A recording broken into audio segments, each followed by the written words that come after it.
Saya ulang lagi, bukan wajib, dianjurkan. Tuhan Yesus tidak paksa siapapun, tetapi kita semua perlu kerahiman. Tanpa kerahiman kita menuju kemana?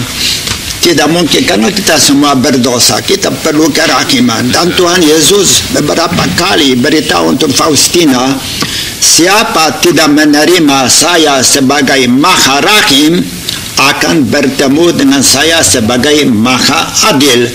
Siapa mau bertemu Maha Adil? Jadi hakim. Pasti bahaya di situ. Lebih baik bertemu dengan Maha Rahim dengan devosi kerahiman daripada kemudian dengan Maha Adil. Baik, pemirsa, pada kesempatan yang berbahagia ini kami juga mengundang Anda untuk berpartisipasi secara aktif di saluran interaktif kami di nomor 06145225589. Sekali lagi kami mengundang Anda untuk bagi Anda yang ingin tahu lebih jauh mengenai kerahiman ilahi dapat bergabung bersama kami di saluran interaktif di nomor 06145225589. Pater, kalau saya melihat dari Pater begitu mencintai kerahiman ilahi ini, dan mungkin Pater bisa menjelaskan apa latar belakang sehingga Pater mencintai kerahiman ilahi ini, dan sekaligus tujuan Pater dari Flores jauh-jauh dari Polandia ke Flores, dari Flores ke Medan, tujuannya adalah untuk apa? Supaya berbagi dengan kita pada sore hari ini. Yang saya pertama datang ke Flores 45 tahun sebagai misionaris untuk menyebarluaskan agama Katolik di sana, atau untuk memperkuat, karena Flores waktu itu sudah ada agama Katolik, untuk memperkuat. Tetapi kemudian baru saya cara pribadi tetap berdevosi kerahiman sudah lama. Tapi kalau saya lihat bahwa orang lain belum kenal devosi kerahiman ilahi yang Tuhan Yesus minta dari Faustina dan orang yang sudah tahu berdevosi. Mulai tahun 1985 saya tulis buku itu kecil, Rasul Kerahiman Ilahi.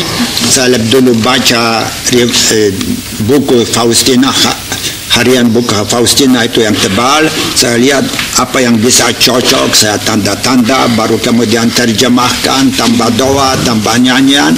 Dan buku itu saya cetak lebih dulu di Flores, tapi tidak banyak. Kemudian saya dapat percetakan di Surabaya, lebih murah. Saya cetak buku itu sudah lebih dari 1 juta. 1 juta sumbangan memang dari penderma dan lain. 1 juta. Saya kirim ke semua keuskupan. Seumpamanya di keuskupan ini ada 20 paroki, saya minta dari percetakan kirim 20.000 buku supaya bagi untuk tiap paroki 1.000 buku. 1.000 buku dan bagi gratis. Gratis ya? Saya ulang lagi, sayang ada 2 keuskupan yang tidak mau terima karena memang banyak sekali. 1.000 buku itu bungkus demikian. Sekarang semuanya ada 50 paroki, 50 bungkus. Mau taruh di mana? 2 keuskupan tidak mau terima. Saya tidak mau sebut nama. Kasihan, gratis supaya bagi untuk paroki. Keuskupan lain terima, tapi saya dapat berita masih buku ada di gudang. Tikus kiranya yang baca atau binatang yang lain. Tapi saya usaha demikian. Artinya melalui buku, karena saya tidak bisa ke mana-mana. Tapi buku bisa ke mana-mana. Sekarang dengan kelompok itu yang dari Surabaya, kalau kita jalan ke paroki tertentu, kita bawa buku, bawa gambar, langsung bagi. Cara orang mau bayar sumbangan sukarela silakan, kalau tidak bayar juga, supaya melalui buku, melalui gambar kita menyebarluaskan devosi itu untuk orang lain. Itulah. Iya, jadi Pater saat ini adalah untuk menyebarluaskan Ya. devosi kepada kerahiman ilahi. Jadi Ya. rasul. Jadi rasul ya. Karena itu juga yang diminta oleh Yohanes Paulus kedua dan juga oleh Paulus Benediktus sekarang, supaya setiap orang itu menjadi rasul kerahiman ilahi. Itu juga memang dibuat dalam dokumen itu. Karena setiap orang ya yang menerima hendaknya menjadi rasul kerahiman ilahi. Dan secara pribadi Pastor Ceslaus sudah memperlihatkan bagaimana menjadi rasul kerahiman ilahi. Dengan datang ke Medan bukan cuma jalan-jalan, tapi betul-betul untuk merasul. Dan Seperti Rasul Paulus. Jauh-jauh dari Betul. Dan ini salah satu cara penyebarluasan adalah akan diadakan seminar tentang kerahiman ilahi Ya. besok ya, tepatnya Ya, di juga. Gereja Katedral Medan. Iya, jam Salah satu setengah 6 jam 6 ya. mulai. Ya. Ya. Dan itu gratis. 5.30. Terbuka untuk gratis, umum memang ya. bisa tidak Ya. gratis. Ya. Oke, nah bagaimana kalau kita ingin menjadi devosan dari kerahiman ilahi ini, Pater? Misalnya belum pernah mengenal dan baru mendengar mengenai kerahiman ilahi ini di televisi pada sore hari ini. Lalu bagaimana bila kita tertarik? Apa yang harus kita lakukan? Apa yang harus ya, bukan harus, tetapi usaha ikut inti devosi kerahiman. Yang pertama, supaya di rumah ada gambar Tuhan Yesus Maharakim. Itu yang Tuhan Yesus minta sendiri, bukan saya minta, Tuhan Yesus minta supaya di rumah ada gambar Tuhan Yesus Maharakim dengan tulisan Yesus aku berharap padamu. Gambar itu memang harus taruh di tempat terhormat. Saya pernah bertemu dengan orang omong, Pater, saya devosan hebat. Saya jadi heran kalau dia omong langsung devosan hebat. Itu hebatnya apa? Oh Pater, saya sudah ada gambar Tuhan Yesus, sudah beli gambar Tuhan Yesus Maharakim. Tapi karena saya kasihan supaya gambar tidak rusak, saya isi di lemari. Salah lah.